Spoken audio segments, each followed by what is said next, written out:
If you don't want to hear me talk about politics and history, leave now.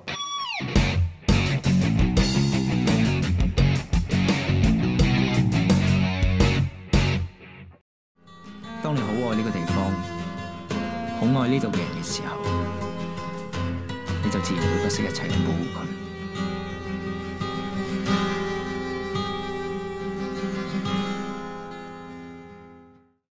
Hi, welcome to the Silver Spleen. My name is C.C. Trench, and this is my review of Number 1 Chung Ying St. Derek Chu has directed almost 20 films since 1993. He's directed in both Hong Kong and China, and I've really enjoyed some of his films, like 1996's The Log. I can't say I really enjoyed 2007's Brothers or 2010's The Road Less Traveled. I haven't seen any of his recent China films like My Boyfriends or 72 Martyrs, and I don't honestly intend to, but I don't think you do either. Sorry, Eric. Derek Chu's latest film, Number 1 Chung Ying St., is very, very Hong Kong, if for no other reason than it's definitely not going to be playing in China. Spanning 50 years with a runtime of just under 2 hours, Number 1 Chung Ying St. tells stories based on two very different events with very similar consequences. The first half of the film takes place in 1967, the year of the leftist riots in Hong Kong. The second half takes place in 2019, after Occupy Central and other protests. Both halves of the story feature the same trio of actors, Neo Yao Hoksao, Fish Lu, and Lo Chun Yip. You might recognize Neo Yao from With Prisoners, or She Remembers, He Forgets. You'll recognize Fish Lu from Sisterhood, Lazy, Hazy, Crazy, or Doomsday Party. She continues her single-handed achievement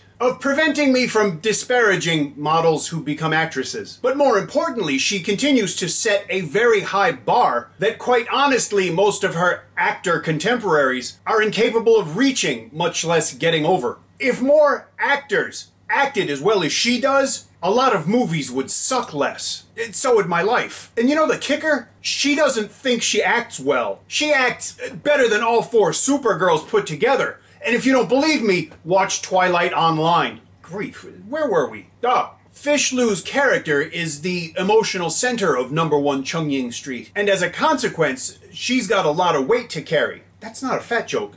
I am. She also, like the other two actors in this film, has to play two different roles. And, like her co-star, she does it very, very well. It's really not easy to create dramatic impact by doing less instead of more, but if you want to see how it's done, watch Number 1 Chung Ying St. I don't want to talk about the details of the stories in the movie, because I'd prefer that you see them for yourself. Yes, that's an endorsement. Go see this movie. But since I'm not going to talk about the stories, I'm going to try to talk about the movie as a whole. The movie is in black and white, and there's bound to be a number of reasons for this. First, it certainly helps to evoke the past. Second, it helps to sell the production and the sets. Recreating the past in films is expensive. So taking the color out makes that a little bit easier because you don't see the same kinds of details. And that style, while adding a visual element to the film, also helps overcome some of the challenges in presenting the story. For example, there wasn't ever going to be enough money to recreate the attack on the Xiao Tao Kok border crossing.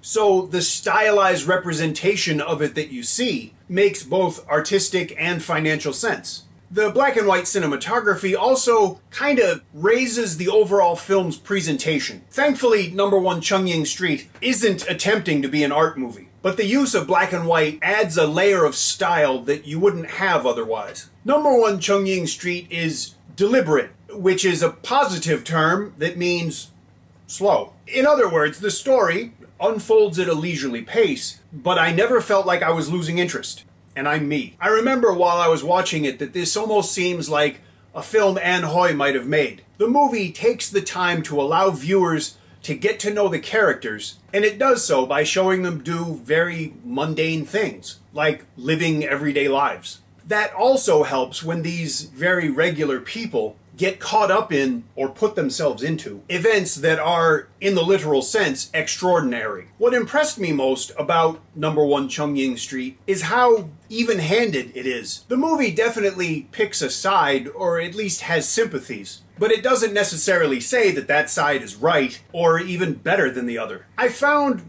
what You might call the underlying cynicism of the movie appealing, but that's just because I'm a horrible, bitter person. Nobody gets to be completely right in this movie, and everybody gets to be at least a little bit wrong sometimes. And that, to me, is one of the things that makes it such a good film. I'm old enough to testify from experience that, yes, the more things change, the more they stay the same. This movie makes that painfully clear, and it was nice to see a film being that honest. But rather than wallowing in negativity, like me, Number 1 Chung Ying St uses these uncomfortable realities to amplify and reinforce some basic truths about the nature and value of people's beliefs, motivations, and struggles. Chen Qinglong plays my favorite character, a refugee from China who risks his life to get to Hong Kong and ends up living with someone who thinks that communism and Mao Zedong and the Cultural Revolution are good things. Why the fuck would he do that? The frequent looks of bewilderment and confusion on his face are priceless. Don't leave me a comment trying to defend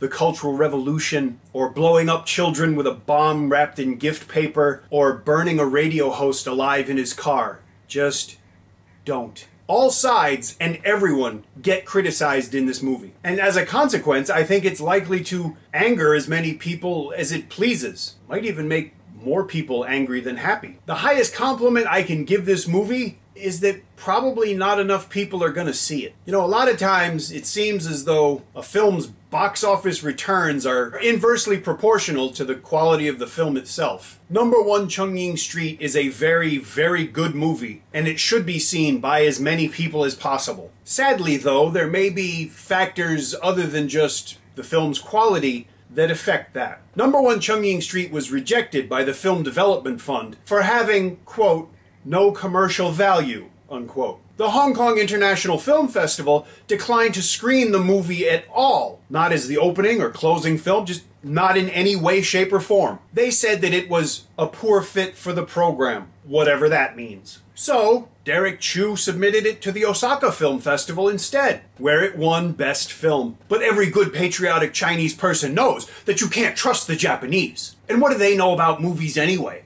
Derek Chu knew that his film would be contentious, but I don't think he could have known just how much or why. George Orwell once wrote, "Who controls the past controls the future. Who controls the present controls the past." In 2015, the Hong Kong police webpage amended their history of the 1967 riots. They removed words like leftist, communist, Mao Zedong, and red fat cats. Yuen Kwang was the leader of the leftists during the riots in 1967. In 2001, he was awarded a Golden Baoinia Medal by then-Chief Executive Tung Chee-hwa. At Yeung's funeral in 2015, then-Chief Executive C.Y. Leung, Secretary for Labor and Welfare Matthew Chung, and the Director of Beijing's Liaison Office attended. It was announced recently that the 1967 riots will no longer be part of the history curriculum in Hong Kong schools. Neither will June 4th, which, if you've noticed, is today.